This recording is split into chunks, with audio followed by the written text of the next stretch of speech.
Oke, bismillahirrahmanirrahim. Assalamualaikum warahmatullahi wabarakatuh. Selamat malam, Bapak Fajar Baskoro, selaku dosen pengampu APSI kelas D. Di sini, perkenalkan, saya Fauzi Rizky Pratama dengan NRP 502521120 dengan rekan-rekan saya. Saya Lea Putri Salma dengan NRP 50252111174.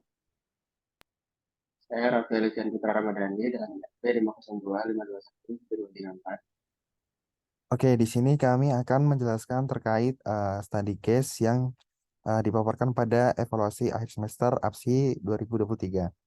Untuk studi case-nya sendiri ada ini, Cafe Ijo adalah restoran yang populer dan sibuk di kota besar. Restoran ini melayani berbagai jenis makanan dan minuman dan memiliki berbagai layanan seperti makan di tempat, layan pengiriman, dan pesanan online. Dalam mengelola operasional harian, restoran ini menghadapi beberapa tantangan, antara lain kesulitan dalam mengelola inventaris, mengatur pesanan, memantau kinerja karyawan, dan melacak data pelanggan. Oleh karena itu, untuk menyelesaikan tantangan tersebut, owner Cafe Ijo sendiri ingin membuat aplikasi sistem informasi. Tujuan tersendiri adalah pengembangan aplikasi sistem informasi adalah untuk memperbaiki efisiensi dan efektivitas operasional restoran. Aplikasi ini akan membantu dalam mengelola inventaris, pesanan, pembayaran, dan data pelanggan, serta menyediakan berbagai fitur yang dapat meningkatkan pengalaman pelanggan dengan memudahkan pengelolaan restoran. Nah, di sini kita masuk ke dalam model analisis sendiri. Nah, untuk model analisis sendiri ini merujuk pada pendekatan atau kerangka kerja yang digunakan untuk melakukan analisis terhadap suatu sistem atau proses. Tujuan utamanya adalah memahami kebutuhan, masalah, dan persyaratan yang terkait dengan sistem tersebut. Model analisis KVIJ sendiri memberikan gambaran menyeluruh tentang kebutuhan, masalah, dan persyaratan yang terkait dengan sistem restoran saat ini.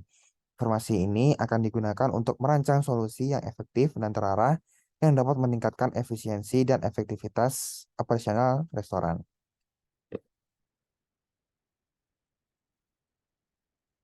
Oke, untuk model analisis sendiri ini ada 6 model analisis.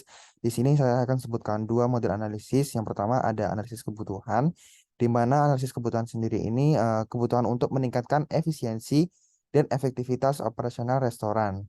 Terus kebutuhan untuk mengelola inventaris secara lebih efektif, kebutuhan untuk mengelola pesanan secara lebih efektif, dan juga kebutuhan untuk memantau kinerja karyawan secara lebih efektif. Tapi tidak hanya itu, kebutuhan juga untuk melacak data pelanggan secara lebih efektif. Selanjutnya ada model analisis berupa analisis proses bisnis, di mana di sini ada 4 poin dari analisis proses bisnis sendiri.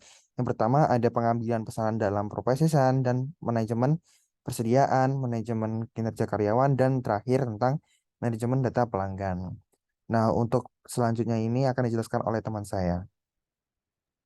Baik, untuk analisis data ada 4, yaitu yang pertama adalah data pelanggan yang berisi nama, alamat, nomor telepon, alamat email, dan lain-lain. Kemudian yang kedua ada data pesanan, yaitu informasi pelanggan, item pesanan, jumlah pesanan, harga pesanan, dan lain-lain. Kemudian yang ketiga ada data inventaris, yaitu nama barang, jumlah barang, harga barang, dan lain-lain. Dan yang terakhir ada data karyawan yang berisi nama karyawan, alamat karyawan, nomor telepon karyawan, jabatan karyawan, dan lain-lain. Kemudian ada analisis perilaku pengguna. Yang pertama, kemampuan untuk dengan mudah menempatkan pesanan, kemudian kemampuan untuk melacak status pesanan, kemampuan untuk melihat dan mengelola data pelanggan mereka, dan yang terakhir kemampuan untuk memberikan umpan balik tentang pengalaman mereka di Cafe Ijo. Next. Kemudian ada analisis kerja. Yang pertama, analisis sistem harus mampu menangani volume transaksi yang tinggi. Kedua, sistem harus handal dan aman. Dan yang terakhir, sistem harus mudah digunakan dan dinavigasi. Kemudian ada analisis resiko, yaitu sistem mungkin tidak dapat menangani volume transaksi yang diharapkan. Kemudian sistem mungkin tidak dapat diandalkan atau aman. Dan yang terakhir, sistem mungkin sulit digunakan dan dinavigasi. Kemudian akan dijelaskan oleh teman saya, Raffi. Selanjutnya yaitu model desain. Di sini model desain merupakan pendekatan atau kerangka kerja yang digunakan untuk merancang struktur atau dan komponen-komponen sistem informasi. Dan model ini bertujuan untuk mengkonseptualisasikan solusi yang telah dianalisis kebutuhannya dari model analisis tersebut menjadi suatu sistem yang konkret dan siap untuk diimplementasikan. Nah, model desain dari KPIJ sendiri memberikan gambaran rinci tentang arsitektur sistem, desain basis data, desain antarmuka pengguna atau interface, desain komponen atau modul, desain keamanan, desain kinerja, dan desain integrasi. Informasi ini akan digunakan untuk mengembangkan sistem yang efisien, efektif, dan aman. Untuk yang pertama yaitu desain arsitektur. Desain arsitektur untuk KPIJ ini akan menjadi arsitektur tingkat-tingkat yang terdiri dari tingkat presentasi, tingkat logika bisnis, dan tingkat data. Untuk tingkat presentasi sendiri akan bertanggung jawab atas interaksi pengguna dan akan diimplementasikan menggunakan aplikasi web. Kemudian tingkat logika bisnis akan bertanggung jawab untuk memproses permintaan pengguna dan akan diimplementasikan menggunakan server aplikasi Java. Dan tingkat data akan bertanggung jawab untuk menyimpan dan mengambil data dan akan diimplementasikan menggunakan sistem manajemen basis data relasional atau RDBMS. Ketiga tingkatan tersebut akan saling terhubung menggunakan lapisan layanan web. Dan ini akan memungkinkan tingkat presentasi untuk berkomunikasi dengan tingkat logika bisnis dan tingkat data tanpa harus mengetahui detail implementasi spesifik dari setiap tingkat. Next. Untuk yang kedua yaitu desain basis data. Desain basis data untuk KPIJ akan menjadi desain database relasional. Basis data akan terdiri dari tabel-tabel berikut, yaitu yang pertama tabel pelanggan. Di sini tabelnya akan menyimpan informasi tentang pelanggan seperti nama, alamat, nomor telepon, dan alamat email mereka. Kemudian tabel yang kedua yaitu tabel pesanan, yang dimana akan menyimpan informasi tentang pesanan seperti pelanggan yang akan melakukan pemesanan, tanggal dan waktu pemesanan, dan barang yang dipesan. Kemudian yang ketiga yaitu tabel menu item, yang digunakan untuk menyimpan informasi tentang item menu seperti nama item, harga item, dan bahan yang digunakan untuk membuat item tersebut. Yang keempat yaitu tabel bahan yang akan menyimpan informasi tentang bahan seperti nama bahan, jumlah bahan yang digunakan untuk membuat menu item, dan pemasok bahan. Yang keempat yaitu tabel karyawan yang akan digunakan untuk menyimpan informasi mengenai detail karyawan seperti nama, alamat, nomor telepon, dan jabatan mereka. Kemudian yang terakhir yaitu mengenai tabel meja yang akan menyimpan tentang informasi mengenai meja seperti nomor meja, kapasitas meja, dan letak meja di restoran. Next. Untuk yang ketiga yaitu desain interface atau antarmuka pengguna.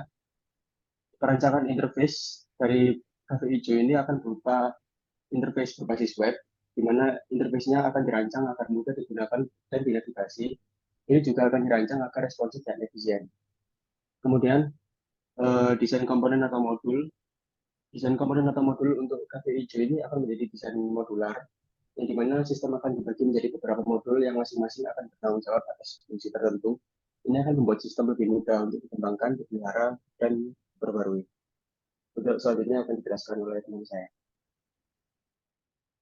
Oke, mungkin di sini saya akan menjelaskan terkait desain keamanan ya. Untuk desain keamanan sendiri, untuk cafe hijau ini akan menjadi desain keamanan role based access atau mungkin bisa disebut dengan RBAC, di mana RBAC sendiri memungkinkan pengguna diberi peran berbeda yang masing-masing memiliki seperangkat izin. Ini akan memungkinkan sistem menjadi aman dan mencegah pengguna-pengguna yang tidak sah mengakses data-data sensitif. Jadi intinya untuk RBAC sendiri ini untuk customer dan juga untuk admin berbeda akses dikarenakan untuk mencegah pengguna-pengguna untuk tidak mengganggu hak-hak yang didapatkan oleh admin seperti itu. Mungkin selanjutnya ada desain performa. Desain performa sendiri ini akan dijelaskan oleh teman saya. Baik, untuk desain performa, desain kinerja untuk kafe ijo akan fokus untuk memastikan bahwa sistem dapat menangani volume transaksi yang tinggi. Ini akan dicapai dengan menggunakan server database yang berkinerja tinggi dan server aplikasi web berkinerja tinggi. Next. Kemudian ada desain integrasi. Desain integrasi Cafe Ijo akan berfokus pada integrasi sistem dengan sistem yang sudah ada, seperti sistem point of sale restoran. Ini akan memungkinkan sistem untuk berbagi data dengan sistem yang ada dan akan mempermudah pengelolaan operasi restoran. Kemudian akan dijelaskan oleh teman saya.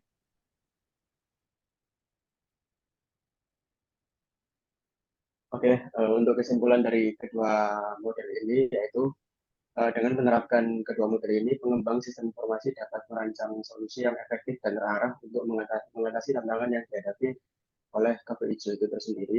Kemudian dari model analisis didapatkan pemahaman mendalam tentang kebutuhan dan proses bisnis, sementara model desain didapatkan rancangan struktur dan komponen yang konkret untuk sistem yang akan dikembangkan. Nah, dengan demikian penggunaan kedua model ini sangat saling membantu dalam merencanakan dan mengembangkan sistem informasi yang sesuai dengan kebutuhan dan spesifikasi yang telah ditetapkan sebelumnya. Mungkin sekian dari kelompok kami, kurang lebihnya mohon maaf. Wassalamualaikum warahmatullahi wabarakatuh.